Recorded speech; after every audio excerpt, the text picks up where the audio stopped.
ano yung birthday? Regional lunch. Sarap, maraming sarap. Sobrang dami. I had the great privilege to be part of the first UN Tourism Regional Forum on Gastronomy Tourism for Asia and the Pacific, held in Cebu last June 26 to 27. This event was done in collaboration with the UN Tourism Organization, the Basque Culinary Center, and of course, the Philippine government. It was a grand event attended by delegates from over 40 countries around the world.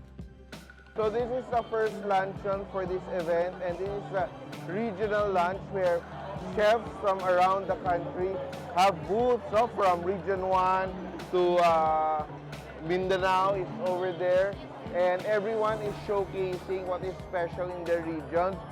But later tonight, this place will be transformed because it will be the chef's table. So kami naman yun, we will take over, we will have our booth, and it will be our time to let people taste our food. So today, I'm here to enjoy lunch, and later I'll be so busy. Come on, let's check what's around. The aim of this event was to promote understanding among different cultures and to bring people of different traditions closer together.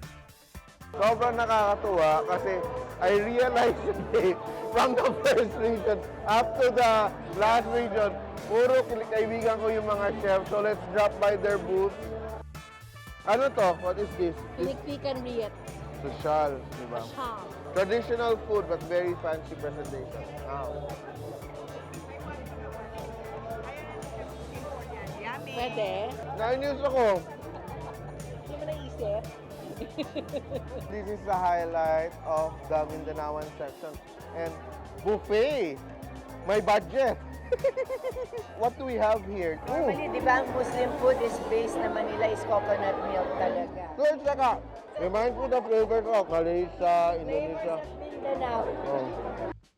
Not only did I gain insight from the speakers of the forums, but also got to taste a lot of delicious food from our regional chefs.